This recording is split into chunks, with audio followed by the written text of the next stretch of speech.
Хайырлы ирте, эфирда яңалыклар чыгарылышы, студияда Ония Гыйбадуллина. Безнең бүгенге чыгарылышта. Апас районында кызу көннәрдә дә төзелеш эшләре дәвам итә. Кайда нәрсәләр эшләнә, булар турында безнең репортажда. Быел Россиядә гаилә елы билгеләп үтелә. Сезне бу районыннан Назлия һәм Илгиз Сиражиевларның күркәм гаиләсе белән таныштырабыз. Кешеләрне ачыкладылар. Түбән Кама районының Камский Артек лагерында спортның команда төрләре буенча ярышлар узды.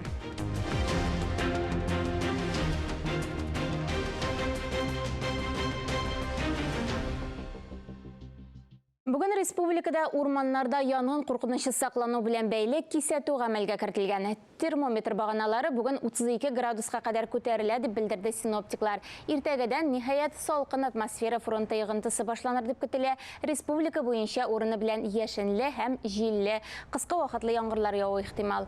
Көндез һава температурасы уртача 29 градус исә. Шулай ук республикада урман массивларына баруга чикләүләр гамәлдә. Рейдлар вакытында тәртип бозуларны даими рәвештә һавадан һәм җирдән күзәтеп торалар. Эсселек кешеләрне суянна китерә, ләкин Татарстандагы 5 пляж гигиена таләпләренә туры килмәй икән. Бу хакта кулланучы хокукларын яклау һәм кеше иминлеге өлкәсендә күзәтчелек федераль хезмәтенең Татарстан буенча идарәсендә хәбәр иттеләр. Казандагы Түбән елга аръягы, Чаллыдагы, Әлмәттәге шәһәр пляжлары, Бөгелмә районының Карабаш бистәсендәге аквапарк пляжы, шулай ук Мөслимдәге Кояшлы ык яр буе микробиология күрсәткечләре буенча тикшерүне уза алмаган. Бу атнада санитария табиблары химия күрсәткечләре буенча гигиена нормаларына туры килмәгән су үрнәкләрен ачыкламаган. Район хакимиятләренә җаваплы юридик затларга су коену тыелу турында элмә такталар урнаштыру тәкъдиме җибәрелде. Яңалыклар чыгарылышын дәвам иттерәбез. Хәрби хезмәткә кабул итү буенча Батыр үзәгендә контракт төзүчеләргә бер тапкыр бирелә торган түләүләр 1,5 миллион сумга кадәр артты. Яңа ярдәм чарасы 2024 елның 31 июленә кадәр гамәлдә булачак. Тулырак алдагы язмада. Контракт буенча хәрби хезмәткә рәсмиләштерү вакыты бер көнгә кадәр кыскартылды. Кандидат иртән килә, төшке ашка медицина комиссиясен уза, документлар әзер була. Икенче көнне кандидат контракт буенча хәрби хезмәткә китә. Республика Татарстан первоначальный комплект обмундирования. Республика Татарстаннан киткән барлык контракт төзүчеләрне өстәмә әйберләр комплекты белән тәэмин итә. Аларга 2 комплект кием салым, форма киеме, аяк киеме, өстәмә рәвештә мендәр, аптечка бирелә. Контракт буенча хәрби хезмәткә кандидатлар саны көн саен 10 кешегә арткан. Элек көненә 25-30 кеше килгән булса, хәзер алар 35-40 кешегә җиткән. Начиная от 18 до 65. Контракт төзүчеләр арасында 18 яшьтән алып 65-кә кадәр кешеләр бар. Менә бүген 64 яшьлек ир-ат килде. Без анда бик авыр булачак дип әйтсәк тә, ул җиңүгә үз өлешен кертергә теләде. Күпчелек ватанпәрвәрлек кыйммәтләре нигезендә контракт төзүгә алына. Много что мотивировало. То есть у меня и брат там находится, и друзья, и служивцы. Сам захотел, подписал. У меня там друзья, близкие. Батыр үзәгендә түләүләр буенча мәгълүматны да аңлаталар. Республика түләүләре 1 миллион сумнан артык. Россия оборона министрлыгы түләүләре 195 мең сум. Татарстан шәһәрләре һәм районнары түләүләре 300 мең сум. Бу хәзерге вакытта илдә иң зур түләүләрнең берсе. Моның өчен документларны 31 июльгә кадәр тапшырырга кирәк. На сегодняшний день всем кандидатам, которые поступают на военную службу по контракту, Хәзер Татарстанда контракт буенча хәрби хезмәткә алынучы кандидатларга аерым алганда Казан шәһәрендә 1,5 миллион сумга кадәр түләү бирелә. Шул вакытта контракт буенча хезмәт итәргә теләүченең кайда теркәлүе мөһим түгел. Алар чит ил гражданнары булырга мөмкин. Контрактны хәзер хезмәт итүчеләр дә, мобилизацияләнгәннәр дә имзалый ала. Документларны рәсмиләштерү өчен хәрби комиссариатка яки сайлап алу пунктына алып килергә мөмкин. Фарис Мөхәммәтов, Азалия Кытахматова, Данил Жданов, Татарстан яңалыклары. Республикабызда төзекләндерү һәм төзелеш эшләре дәвам итә. Район авылларда да бу эш тулы куәтенә бара. Әйтик, Апас районында берничә объектта күләмле төзелеш эшләре үткәрелә. Бүгенге көндә алар күпме дәрәҗәгә башкарылган. Бу турыда алдагы язмада. Апас районында төзелеш тармагы буенча күп эшләр башкарыла. Аларның берсе районның югары ындырчы җирлеге территориясендә. Биредә кышчылык фабрикасы салына. Бүгенге көндә майданчыкны әзерләү, төзелеш өчен җир ташу эшләре бара. Объект 200 гектар мәйданны били. 325 кешене эшле итәр дип көтелә. Кышчылык фабрикасында елына 655 миллион дәнә йомырка җитештерү каралган. Фабрика 2025 елда ачылыр дип көтелә. Районның Карамасар авылы мәдәният йортында да төзекләндерү эшләре дәвам итә. Бу инде заманча туры китереп, бүтән җиһазлары тулландырылып эшләнә, көн тәртибенә туры килерлек итеп, якты, мотор заманча клуб барлыкка килгән. Ачылышы где-то 30 августларга көтелә.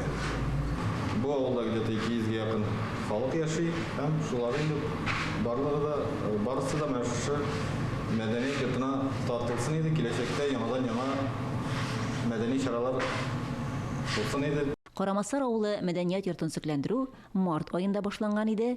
Бина тышкы, эчке яктан да барлык таләпләргә туры китерелеп, заманча итеп эшләнә. Диварлар, идән, түбә яңартыла, ут, жылыту системалары алыштырыла. Менә бүген инде яртылаш эш беткән кебек инде безгә. Бик зур эшләр эшләнде, түбәләр, идәннәр алышынды, бүлмәләр бүленде. Су кирде, иң мөһиме безгә иң кирәге инде ул. Бик матур мәйдан ясалды менә мәдәният каршына инде. Шушы эшләрне исән-сау төгәлләп чыгарга насыйп булсын инде. Яңартылган мәдәният йорты 100 урынга исәпләнгән. Биредә китапханә дә урын ала. Әлеге объектлар илкүләм мәдәни проекцияларында башкарыла. Шулпан Әмири, Гөлназ Валиева, Татарстан яңалыклары, Апас районы. Саба районында шушы көннәрдә Автоледи 2024 бәйгесе булып узды. Күркәм гадәт буенча бәйге Саба аграр көллиятендә теория өлеше белән башланып китте. Аннары Аргамак картодромында дәвам итте. Быел ярышларда 15 гүзәл зат катнашырга теләк белдергән. Чара ничек үтте һәм кем җиңүче дип табылды? Бу турыда тулырак алдагы язмада. Бәйгедә үзен беренче тапкыр сынап караучы һәм шактый тәҗрибәлеләр дә бар. Беренче этапта конкурсантлар компьютерда юл хәрәкәте кагыйдәләре буенча теоретик белемнәрен тикшерделәр. Снежана Вахитова 12 еллык тәҗрибәсе булган шофер хатын-кыз быел теория өлеше бераз авыррак булды ди. Бу минем инде 4нче катнашуым. Иң беренче елда беренче урын яуладым. Юл хәрәкәте иминлеге мәсьәләләренә игътибар юнәлтүне күз уңында тоткан әлеге республика күләм бәйге инде 20 елдан артык үткәрелә. Бәйге үзе улгая барса да, анда катнашучылар киресенчә яшәрә генә бара кебек. Элек монда тәҗрибәле ханымнар катнашса, хәзер күбрәк яшьләр килә. Рәзинә Абдуллина биредә беренче тапкыр. Мин инде монда җиңәр өчен килмәдем. Дөресен әйткәндә, мин монда катнашыр өчен килдем, үзем өчен килдем. Теорияны бирдем. Үземнең укып бетергән вакыттагы белән чагыштырып карасам, минем әле белемнәрем бетмәгән икән. Узган елгы бәйгенең җиңүчесе Рузилә Рәхимуллина теория өлешен 7 минут 28 секунд эчендә башкарды. Быел инде менә кичкенә балам булуга карамастан, шулай ук катнашырга дип килдем. Автомобильне фигуралы йөртү этабы да җиңел түгел. Ул Аргамак картодромы янындагы махсус мәйданчыкта машинаның зурлыгына карап төрле классларда үтте. Минида 3, Мидида 5, Максида 7 машина иде. Юл йөрү кагыйдәләре биремен бер хатасыз тапшырган Илмира Вәлиева машинаны да стаиртә. Теория өлешен бер катасыз тапшырдым. Хәзер менә вождение бирергә килдек. Теориядә 20 сорау иде. 20-сенә дә ошибкасыз бирдем. Бәйгедә катнашу өчен гүзәл затлар машина йөртү таныклыгына, шәхси машина һәм тәҗрибәгә ия булырга тиеш. Билгеләп куелган маршрутны алар оста үтте. Берничә сагать дәвам иткән бәйгедән соң инде күңелле мизгел, бүләкләү тантанасы. Беренче урынны Рәзинә Ибрахимова, икенчене Снежана Вахитова, өченчене Гөлфинә Дәүләтгәрәева яулады. Автоледи 2024 җиңүчесе Саба районыннан Казан шәһәрендә яклаячак. Миләүшә Мусина, Гөлназ Вахитова, Татарстан яңалыклары, Саба районы. Юл хәрәкәте иминлеге темасын дәвам итәбез. Самокатлар прокаты өлкәсендәге сервис хезмәтләре йөртүчеләрнең реакциясын тикшерә башлый. Моны махсус кушымта ярдәмендә эшләргә мөмкин. Анда транспортны арендага алырга теләүчеләргә сораулар тәкъдим ителә. Аның нәтиҗәләре буенча кеше юл хәрәкәтенең тулы хокуклы катнашучы булырга әзерме, юкмы икәнен билгелиләр. Кулланучыга хезмәт күрсәтүдән бөтенләй баш тарта алмыйлар, әмма сорауларга тиешле җаваплар бирелмәсә, самокатның хәрәкәт тизлеген минимумга кадәр киметәләр. итәләр. Татарстан халкы 12 июльдә гаилә, мәхәббәт һәм тугрылык көненә багышланган кайнар линияга мөрәҗәгать итә ала. Консультацияләр бушлай үткәрелә, белгечләр гаиләне һәм балаларны яклау темасына сорауларга җавап бирәчәк.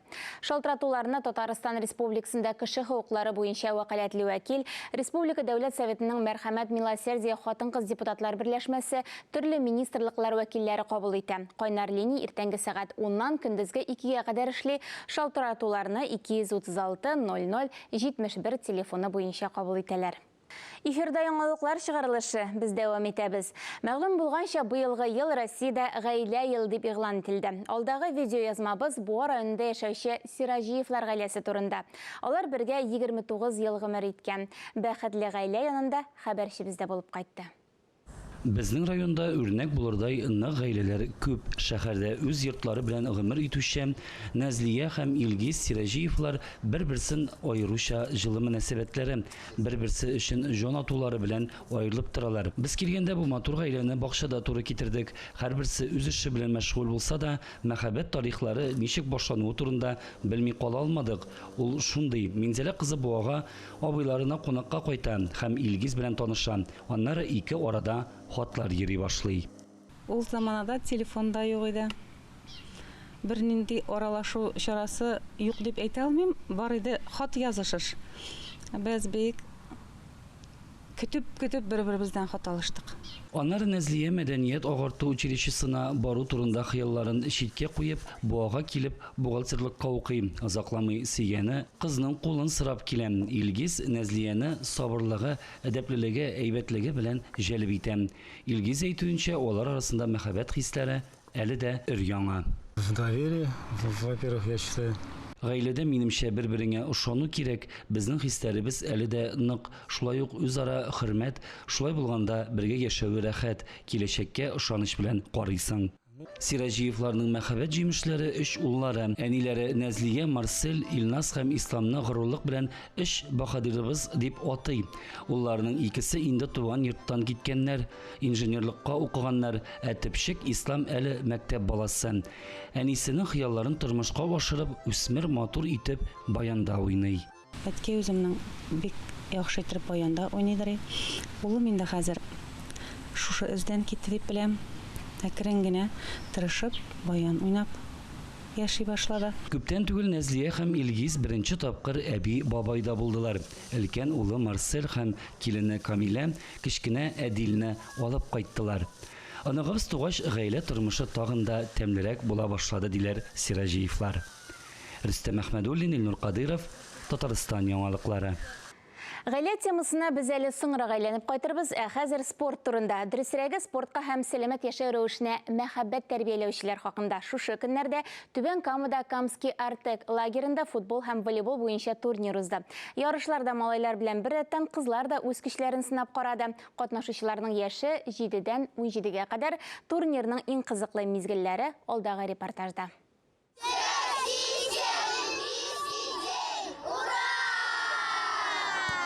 Көтіп болған бәйрәм Камский Артек лагерінде бүтін Россия Олимпия көне балалар өчен зур турнир оештырыла. Кызлар волейбол уйнау осталыкларын күрсәтәләр. Ярыш кызганнан кыза, һәр команда җиңүгә омтыла. Кызлар волейбол уйнаган вакытта малайлар туп тибәләр. Бу футбол буенча турнир, онда хәвәскәрләр дә әлеге спорт төре белән профессиональ шөгыльләнүчеләр дә катнаша. Ярышта 300-гә якын бала катнашты. Аларның яше 7-дән алып 17-гә кадәр. Турнирның төп максаты спорт һәм сәламәт яшәү рәвешенә мәхәббәт тәрбияләү ди оештыручылар. В Камском Артеке проводим большой спортивный праздник. Мондый чаралар бик кирәк. Әлеге бәйрәмнең максаты балаларда спортка кызыксыну уяту, аларның сәламәтлеген ныгыту. Мондый чараларда балалар бик теләп катнаша. Барлык катнашучыларга дипломнар тапшырылды. Иң яхшы нәтиҗәләр күрсәткән команда уенчылары медальләр белән бүләкләнде. Альбина Вәлиева, Рафаль Ракыпов, Татарстан яңалыклары өчен Түбән Камадан. Яңалыклар чыгарылышын күркәм эшләр эзеннән сәхифәсе белән дәвам иттерәбез. Гадәттә кешеләр нинди дә булса бер өлкәдә ирешкән уңышлары белән сокландыра. Ләкин Розалия ханым Насыбуллинаның үзләштергән һөнәрләре, кызыксынып башкарган шөгыльләре бихисап. Ләкин иң зур бәхете һәм казанышы моннан 50 ел элек Камил абый белән бергә корган тату гаиләсе, балалары һәм оныклары. Алдагы минутларда тормыш мәгънәсе һәм бәхетле гомер итү серләре турында уйланыйк әле. Туған ауыл кебек якын, торган җирдә кадерле. Нәрсә дигәне бу авылны, яратам шул кадерле. Арча районының Мәмсә авылы турындагы әлеге җырның авторы Розалия Насыбуллина. Үзешчән язучы, шагыйрь дип кенә әйтеп булмый. Кул эшләрен, күп санлы китаплар, грамотларын күрүгә аңлашыла. Күп кырлы шәхес дип нәкъ менә Розалия апа кебекләрне атыйлардар. Мин үземдә шундый теге сәләт талант барлыгын сиздем инде. Миндә, димәк, нәрсәдер бар бу өлкәдә дә. Шуңа күрә инде үземнең биографиям, автобиографиям турында, үземнең тормышым, хезмәт юлым турында, үземнең туганнарым турында китап чыгарасым килде минем. Бик тә бала чагымнан башлап инде. Менә бу гомер тәгәрмәчләре дигән китап 2017 елда чыгардым мин бу китапны. Иң беренче китабым минем. Бик калын булып чыкты инде ул.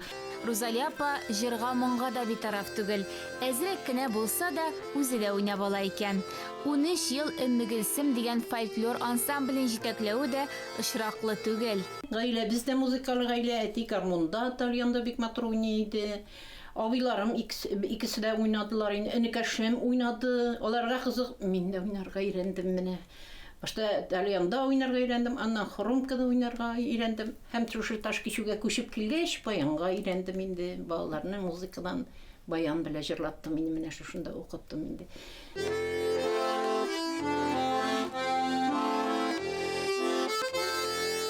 50 ел бергә гомер иткән Камил абый тормыш иптәшенә әле дә сыкланып карый кебек тоела. Аның эшләмәмеше юк, турысын гына әйткәндә. Нәрсәгә тотынса да булдырам дип тотына ул. Безнең фикерле булырмы икән бу, булмасмы икән дигән фикер юк анда. Тотына икән булырга тиеш, бүтән артка чигенү юк. Һөнәрләре күп булса да, гомерлек эше укытучылык Розалия апаның. Ул күп буынлы мөгаллимнәр династиясе вәкиле. Мөхәммәд Рәхим бабай менә иң беренче педагогик башлангыч шушы бабайдан башлана минем. Ул мәдрәсәдә, Искирта мәдрәсәдә шәкертләргә белем биргән кеше. Укытучылык һөнәре булды миндә бала чактан ук. Урамдагы бөтен вак балаларны җыйнап, әнидән төшкән иске таблицаларны капкага ябыштырып, алар буенча аларны сөйләтеп, аларга сораулар биреп, кичкенәдән менә акбур белән капкаларга яздырып, шулай итеп укытучы һөнәрен мин шуннан үзләштереп бардым инде. Үзе укыткан Ташкичү мәктәбе коридорлары буйлап атлаганда, Розалия апа һәрбер хезмәт көнен хәтерли кебек тоелды. Бу минем туган йортым.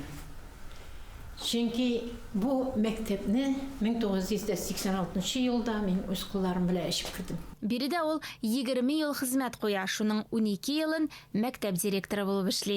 Розалия апа бик киң кырлы шәхес. Аның инде электә, хәзердә ул бик иҗади, ул үзе җырлый да, үзе баянда да уйный, кул эшләренә дә бик оста. Чынлап менә укытучы bütün яктан да булган булырга, bütün һөнәрләргә дә ия кеше булырга тиештер. Һәм Розалия апа ул чын укытучы һәм ул менә үзенең бүгенге көндә дә ул үзенең хезмәттәшләренә дә, безнең хәзерге вакытта яшь буын укытучыларга да, шундый киңәшләрен белән һәр вакыт ярдәм итеп тора. Розалия апа югары категорияле җитәкче, РСФСРның халык мәгарифе отличнигы, күп санлы медальләр, мактау билгеләре, рәхмәт хатлары иясе. Ләкин нинди генә дәрәҗәле җитәкче булмасын, гаилә аның өчен бик кадерле була. Мин буларның өенә мендем. Камил ул вакытта Владивостокта битеме? Владивостокта анда. Ие, хәрби хезмәттә офицер булып хезмәт итте ул анда. Бик әйбәтләп сөйләштек әнисе белән, шушындай тәмле кабартмалар пешергән иде инде, чәйләр эчтек инде, шул вакытта балалары турында сөйләштек. Һәм мин чыгып киткәндә генә әни минем әле армиядә, менә шушындай улым да бар дип күрсәтте. Бик матур инде, хәрби формадан инде, бик шибәр инде. Шуна мин карап тордым да инде, ул бик шибәр икән, улыгыз исән-сау әйләнеп кайтсын дип шулай чыгып киттем. Мин шушы йортка килен булып, шушыларга килеп төшәрмен дип уйламадым да. Беренче тапкыр мин аны 72нче елда күрдем. Аңлашып белмәйдем, шул армиядә кайтканнан соң. Шуннан инде бер спектакль караганнан соң Ташкентдан инде спектакль икән хәтерламыйм инде. Шуннан инде танышып китеп, шуннан аралашып яши башладык инде. Берәүнең дә тормышы әкияттәге кебек авырлыкларсыз, җайлы гына бармый. Шуңа да карамастан, янәшәңдә сөенечләрне дә, көенечләрне дә уртаклашыр кешең булу зур бәхет. Әгәр син бер-береңне хөрмәт итмисең икән, сабыр итмисең икән, гаилә шәлпәрәмә килергә генә тора, якларга кирәк. Үзеңне, гаиләңне саклау өчен бик нык сабыр булырга кирәк беренчедән. Аннан соң ихтирам, хөрмәт дигән әйбер булырга тиеш инде. Өйдәгеләргә, гаилә членнарына, иренгә карата, мәсәлән, мин иремне бик нык хөрмәт итәм. Ихтирам итәм, бик нык хөрмәт итәм, бик нык тәрбиялим, карыйм, потому что ул миңа бер гомеремдә бер моны хәтле авыр сүз әйткәне булмады. Кой арада үтте гомеркәйләр. Агым су да алай тиз акмый. Игере чаба яшьлек гомер юлларыннан, тик кирегә генә ул кайтмый. Иңне бу тормышта ярты гасыр гомер иткәнбез. Дөнья мәшәкате белән бергә алтын туйга килеп җиткәнбез. Ходай безгә озын гомер белән саулык бирсен, тормыш итәргә, насыйп булсын безгә шулай парлап, бриллиант туйыбызга җитәргә. Кайда җимешләре белән авыртмасын ашап кара. Ания Гыйбадуллина, Александр Ишоткин, Татарстан яңалыклары. Хөрмәтле телевизор караучылар, бүгенге чыгарылышыбыз тәмам. Без яңалыклар иҗат төркеме сезнең белән саубуллашабыз. Исән-имин булыгыз.